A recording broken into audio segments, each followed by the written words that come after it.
I spent a lot of my childhood in the backseat of a car, just driving from town to town as my dad would wrestle. So it was challenging as a kid to constantly be moving, not having that stability, not having roots, having to make new friends. I was an only child. I believe that, work begets work, and you gotta make hay while the sun is out.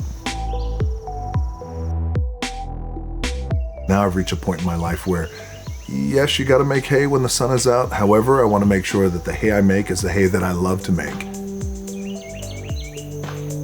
So where are we right now? My sanctuary. You know how you need those places to like unplug?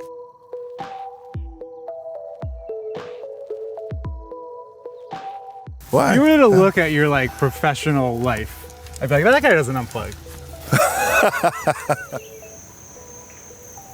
I look what I look like. Yeah, I am what I am. It's true. I know There is no, rock is just going to disappear. Yeah. You know what I mean? Who is that guy over there? Yeah.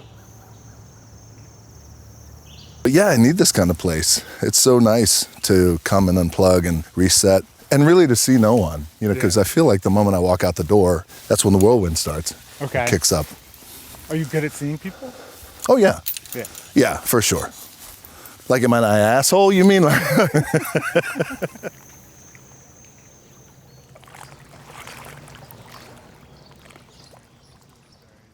Peaceful spot. I'm glad you're here, man. I don't have anybody ever come out. I'm honored. Do you know how to work the pole? I think I know how to work the pole. Flip the baler, right? Yeah, you got it. The Yeah. baler. Oh, open the bail, right? Uh-huh. You got it. So open right. the bail. Open the bail. There you go. And just toss it out, right? Toss it out. Boom. Oh. Perfect. Yes. What do you like about fishing? The calmness of it. And I also like the strategy of it. When you try and figure out what lure to use, what time of day it is, what the weather's looking like, if it's overcast. Also, it was the thing that I was able to do with my old man. One of the things that we would do to spend time together, which wasn't a lot of stuff, but fishing was one of them. Are those fond memories? Oh, yeah. My dad, yeah, for sure. Where would you guys fish? We'd fish all over the place. So my dad was a pro wrestler. And back in the 70s and 80s, when wrestling wasn't as globalized or as monopolized as it is today, there were like these little promotions and like fiefdoms all around the country. Uh-huh. So we would stay in a city and in a town for maybe a year where he would wrestle locally and then pick up and move again. So to answer your question directly, we would fish all the time just on the road. I spent a lot of my childhood in the backseat of the car going from town to town as he wrestled, and we'd always carry fishing poles in the trunk, and as we're rolling along the highway, if we saw a body of water somewhere, he'd be like, hey, let's stop and fish. What was that like for you, just being somewhere new all the time? It was challenging as a kid growing up, like moving every year and a half. At that time in pro wrestling in the 80s and 70s, you had about a year and a half run in whatever wrestling promotion you were in, and then you hit the road and you go to another state. And that's what we did. See if you can cast it right over there. Yeah, like right underneath that. Yeah. Yeah. Okay. Watch this. Oh, look out. Let me see. I like literally got to walk and go get that. Yeah. I got it. Oh, look at that. All right. No, hell, my pride is wounded now. We got to get back. You got to. You got it. We got to do it. And let it go sooner. Boom. There you go. Perfect. Nice. Thank you. I can see why your kids are good at this. The instruction's immaculate. Thank you, sir. What was your father like as a teacher? It was tough love with him. Very little patience with shit, like one of these guys, and he came up in an era where he had to fight for everything. Black pro wrestler at that time in the 60s and 70s, mainly throughout the South. So, that, you can imagine, not only in the South, but then pro wrestling, and at that time, that pro wrestling crowd, was not what it is today. Today, it's very diverse. Right. Back then, pro wrestling. Super white. Super white. Yeah. Super white. Super white. So he, very little patience. Nice cast. There we go. Very low patience. Very little patience, but raised me with a tough hand, physical, didn't beat my ass or anything like that, but just our bonding was, at a very young age, was you could come to the gym with me at 5 and 6 years old, but you just got to sit. Right. So I just just sat in the gym and just watched him and his wrestler workout buddies just work out. And then, but 6, 7, 8, what he would do, then after he was done working out, he would take me on the wrestling mats at the gym. Because usually he was at a YMCA or a boys club or something like that. And that's when he'd beat my ass that way in terms of teaching me wrestling, basics and things like that. I think the connective tissue between my childhood growing up and what I do today is performing for sure, watching my dad perform and just being around an audience, even if it was a small audience at that time. But also, I think just growing up in the way that I did and having to grow up very fast. By the time I hit 13, 14, 15, a lot of shit went down in my life. Interesting that you keep saying 13 because that's the age that your dad left home too, right? That he was kind of thrown out of his house by his mother, right? Yes. You've talked about this. It was interesting that you kind of also associate kind of 13 with a... Yeah, with incredible, I think, challenge and discomfort at that time. Yeah. My dad, yes, you did your research. Thank you for saying that. So you have an awesome relationship with your dad, which I love, by the way. I told you that when we were fishing. I'm like, dude, that's so good. When you're thrown out at 13 and your mom picks her boyfriend over you, that's a hard place to come back from. And that will inform how you love people and what you care for in life and how you care about people. So it was really fucked up. That really damaged my dad. So his limited capacity to love is what raised me. How do you think he felt about your success, given that, you went into his business? I don't think he liked it. Really? No. Oh. No, but that's okay. Yeah. Sure. It's okay because contextually, he was kicked out at 13. That informed how he loved. That informed his empathy, his capacity, all these things. I didn't realize that until much later. So we fought. He didn't want me to get into it. And then when I got into it, things were different. And then I wound up having the career that I had. And he was proud, but he also wrestled with a lot of my success. And I know that as his son. And that's okay because of his capacity. A lot of people would be angrier than you seem to be. It's different though, Zach, because my dad, he's walking in the clouds now. And I think when he was around, my perspective on this was different. And we had still a contentious, kind of complicated relationship when he was alive. And it would be loving, it would be complicated, loving, complicated. It would vacillate back and forth all the time. So when he dies suddenly... 4 years ago, yeah. 4 years ago, and you don't get a chance to say goodbye, you don't get a chance to write the shit that you want to write, meaning make it right. You look at things differently, and now it's like anybody who loses somebody, and you're like, man, the shit I used to be upset about, it's really not that important. So while you still have your dad around, who is retiring now, he's going to love seeing this, after a great career in medicine, take advantage of that time. What do you feel like you inherited from him, for good or for good or for bad? Sure. One of the most important things that I learned from my dad is that regardless of your circumstances, even if things are fucked up around you, you can change that by going to work. Hold on. Let me see that, Zach. Let me see that one. Thank you. Yeah. I think something over there.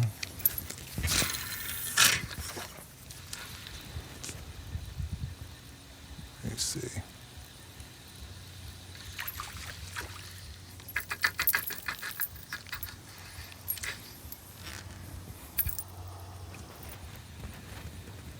You always throw them back? I do. You've never been like, it's trout for dinner?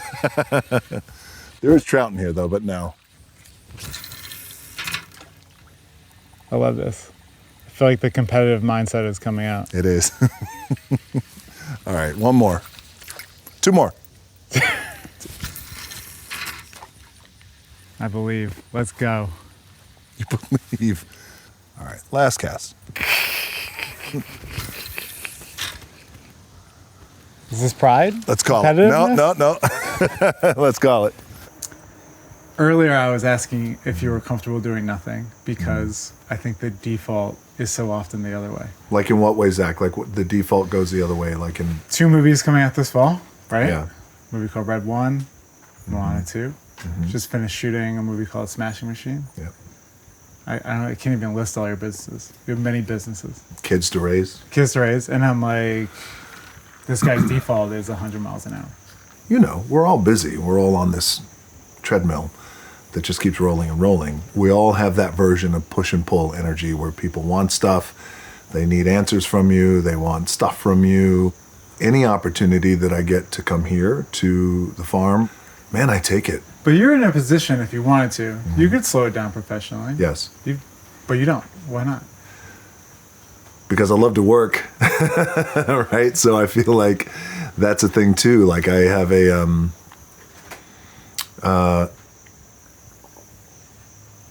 it's an addiction.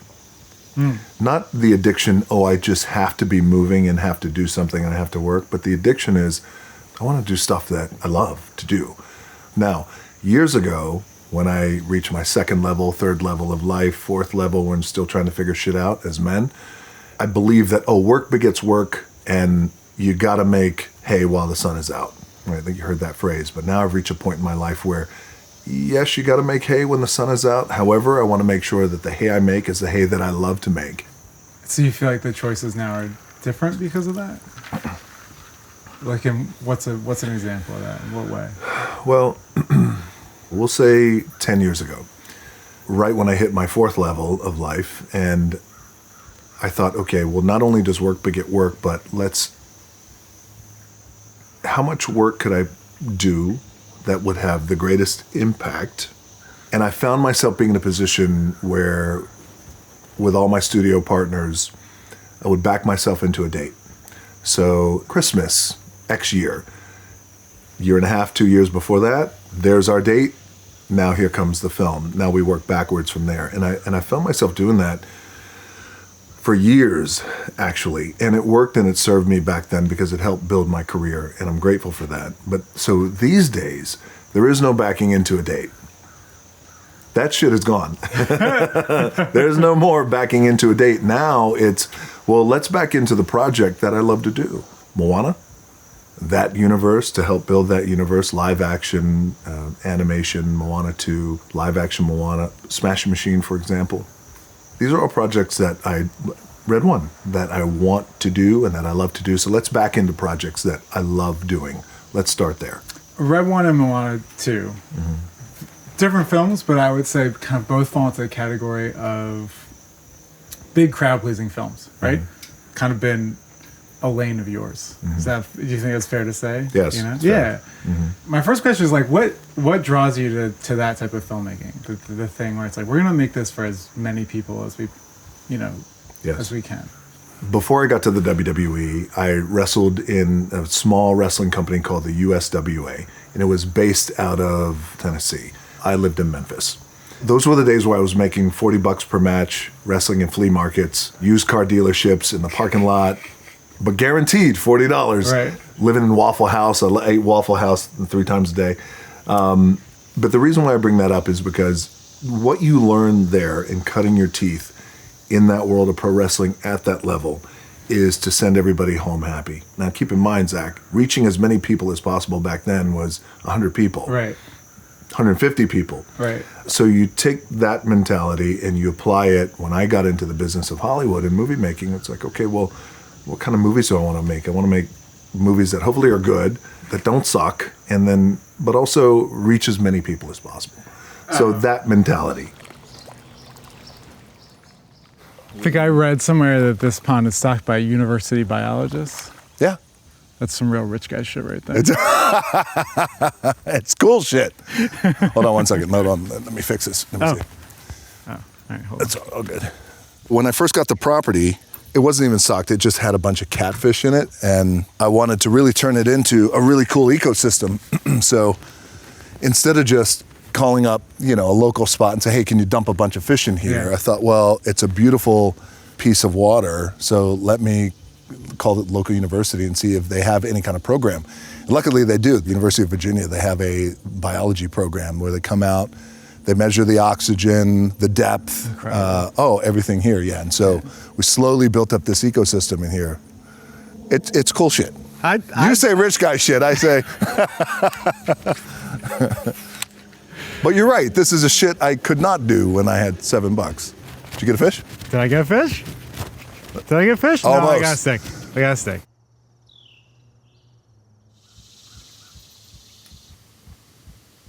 The movie you just finished shooting, Smashing Machine, a different type of film. It's based on an amazing documentary about a guy named Mark Kerr, Yes. MMA fighter, struggle with addiction, depression, really interesting guy, at least from what I've seen. Very, yes. That feel like a different kind of film for you? A24 movie, Benny Safdie. That feel like a different kind of project? A complete right turn, left turn, a place in space that I had not ever been in before. I've done the big films. I'm grateful for the big films. And there's still a place for the big films where you reach as many people as possible globally. But also, in a way, I got bit again. So the first time I got bit was in Morocco, the Sahara Desert, on Mummy 2. Stephen Sommers was directing, Brendan Fraser, Rachel Weisz. That was my first role ever in Hollywood, ever. Stepped on set, he yells action. When he yelled cut, I know it sounds corny, but I was like, holy shit, this is what I want to do. I'm bit. Years later, I got bit again, and what I mean by that is, I think to be able to do something where I could really sink my teeth into material and I can jump off a cliff and I could be scared to do it. Sounds like you were scared to do it. I was terrified. Yeah. Wow. Yeah, I was, because it's new material. It's Benny Safdie. It's A24. It's Emily Blunt, who is one of my best friends, but still she's one of the greatest of our generation. And I knew that this was also an opportunity for me to disappear into a character with prosthetics and also play somebody who is still alive and who has gone through the battles and wars of life, not only in the octagon and in the cages, but also, as you talked about addiction, about failure, about loss and mental health struggle. And that's the bug that I got bit by, and thinking, oh, well, this is what I want to do. Oh, so you think it'll change things going forward? 100%. Really? Yes. Now, not to say that, there's no more big movies, because the big movies are fun, and there's a place for them in our business. But there's also a place for me in my career where, from the moment I walk out of my house, I can't hide. Yeah. But in a way, when I could disappear in a movie like Smashing Machine and some other things now that we're developing where it will allow me to disappear with a Benny again or an A24. And you like that feeling of disappearing? Man, I love it. By the way, if you think about it, Zach, that's why I love being out here. Can I read you a quote I discovered while doing a little research on you? Yeah. This is you talking in Rolling Stone 2018. No one's going to see me play a borderline psychopath suffering from depression. I have friends I admire, Oscar winners, who approach our craft with the idea of sometimes it comes out a little darker and nobody will see it, but it's for me. Great, but I have other things I can do for me. I'm going to take care of you, the audience. I saw this and I was like, didn't he just kind of, and I'm not trying to slander Mark Kerr here, it's not one-to-one, but didn't he just kind of play a borderline psychopath suffering from depression? Yes. Yeah. So I don't know who the fuck that guy is. Yeah, who the fuck is that guy? Fucking asshole. We're saying that. Do you feel like you've changed your mind? I feel like I've evolved and grown. But by the way, that was my truth back then. Yeah. And in 2018, 6 years ago or so, going on 7, I did feel that way. And I felt I had this this conceit, and I idealized what my career should be at that time in 2018 of audience first. Let's take care of the audience first. So I get a piece of material, I look at it and think, okay, does this have 4-quadrant capability and opportunity? Audience is going to like seeing me in this role. Our audience is going to like seeing this. Our audience is going to like seeing that. What's evolved and changed, and I mean this respectfully because I love people, it's got to be for me. And now what I've realized is if it's for me, then it has to be the right thing. Whether that means, hey, a global audience, or whether it means a small audience is going to see it, or people might reject it, whatever it is. But I've reached that point in my career. Here we go. Christ. Nice. You play golf? Yeah. You tell. That's like the golf swing cast? Now it's clicked in your head. Oh, yeah. Yes. Yeah. There is that that repetitive technique aspect of it, too. Do you play? I don't. Yeah. No. Kind of wish you hadn't brought that up with the camera around. Why? You know? You don't like golf? It's Look at just that, like, see? you know, I love the sport. I don't know if I love the associations or being known as a golfer. But the reality is I am, in fact, a golfer. Well, just athlete. Why can't we just say athlete? Athlete. You're an athlete, though. I should have said that. Athlete. Watch this. We'll do it. All right, Zach, let me see the cast again. All right, let's go. Oh, hold on. That could have been embarrassing. Ah, perfect. Right to the spot. You an athlete? Yeah, how'd you know? I could tell. How'd you know? Yeah. I got one more quote for you. I swear this is the last one. No, give me the quote. 2021, Vanity Fair. Okay. There are a lot of actors, and a lot of my friends, that utilize the platform of acting to explore their emotional shit. What has worked for me is a lighter touch as it relates to that. I would prefer not to explore my emotional shit in my movies because for me, that's my responsibility to go figure out. That's a lot of sludge. Now I am diving into the sludge. I mean, I have to say I'm very interested in the sludge, you know? That was 2021. We're still dealing with COVID. Things are shut down. There's a heaviness in the air still. I felt like it was my responsibility at that time to not work my emotional shit out and my emotional sludge that I would otherwise work out in therapy on the screen. And the experience of maybe working out some emotional shit in the film, what was that like for you? Well, you know what you realize it's okay. Yeah. You realize, first of all, I'm lucky to have this platform that as an artist and in art, you get to express yourself in ways that I might not be able to in any other world or any other occupation. I was being glib about emotional sludge, but you've talked about depression. You were talking about it before. You know, Yes. You said football career ended. Mm-hmm. You had a first marriage. Yes. Ended, and you've talked about even 2017. I don't know exactly what happened then, but you've talked before about experiencing bouts of depression. Yes. Basically. Yes. You haven't been quiet about emotional stuff necessarily, but this feels like a new kind of exploration of it a little bit, right? I think a convergence, Zach, of having an opportunity to potentially express myself and take an inward look at some of the material as it relates to film, where you can explore some of the challenges that you deal with in life and some of the things that are really fucked up at times. So, yes, in the past I've been open, and I think it's important and critical for me to be open for the sole reason that it's good for me. Really? Yes. In what way? Because I feel like if I'm asked about mental health and some of the challenges I've had in the past, we should name it what it is, and it's okay to be open about it, and it's okay to be vulnerable about it, and it's okay to at times rip yourself open. Especially if you were like me. I grew up an only child. By the time I was 13, my parents were already on the fritz, and everything came to me to try and solve and figure out, and I didn't have anybody to turn to. I didn't have a mentor. I didn't have a big brother. So it was like, I need to figure all this shit out on my own. So you figure out the shit on your own, and then the shit you don't figure out, well, guess where it goes? In there. So you keep it in here for a long time. It's always easy to have these conversations in the past tense, right? Like, oh yeah, that was my football career or whatever. Sure. That was my first marriage. Is this something that's still with you in some way? Oh man, there's a lot of stuff I think that still needs healing currently, and and I continue to work on it.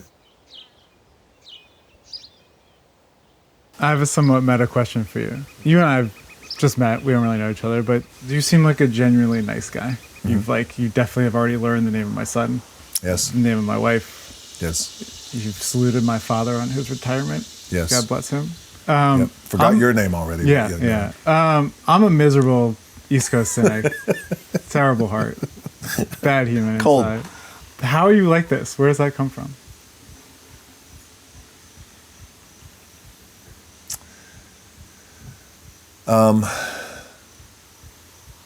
My mom. She'll see this and automatically become your biggest fan. True story, because like, oh, you met my son. She's my biggest fan. And you're going to do a story about my son. Yeah. So now she's your biggest fan. I would say my mom, always kind, always sweet, tough as nails. I'm half black and half Samoan. My dad's black, and my mom's Samoan.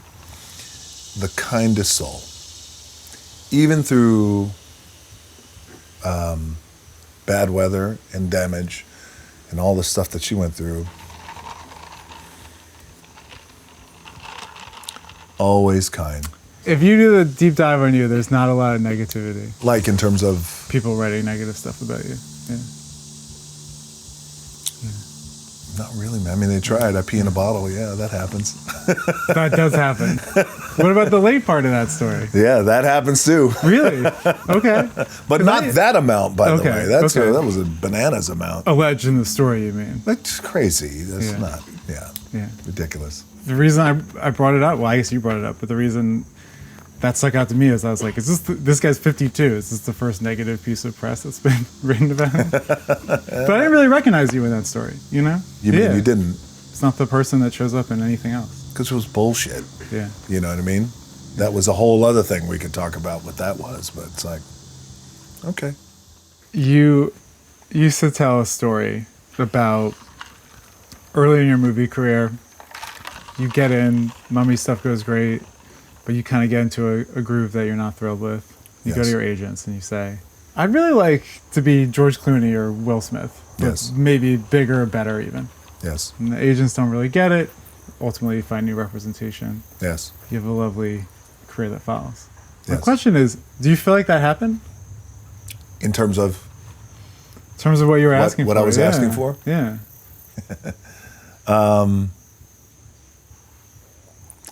No, I don't feel it happened because I also feel like that was the idea back then. But if you really think about it, really the most important thing was, and I'm not dismissing my thought back then because I felt it, because there's no blueprint, I feel like, for a guy like me who looks like me. And so, but I feel now, looking back on the career, the declaration is just different. Yeah. That's all. What's the goal now then?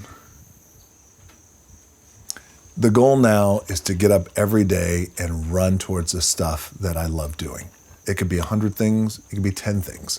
There's human beings, I want to run towards them. There's my children, I want to run towards them, my family, etc. So that's the goal. Do you allow yourself to ever imagine or picture what's on the other side of all that running?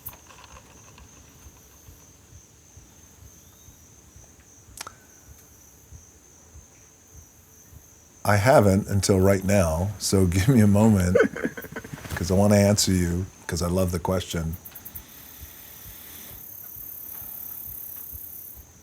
Well, I think this will be a quote 2-3 years from now. You're going to say, you said this back in 2024. I think on the other side of all the running, this kind of running, I think on the other side is joy, man, and happiness. Because I could tell you 10 years ago when I was running towards stuff,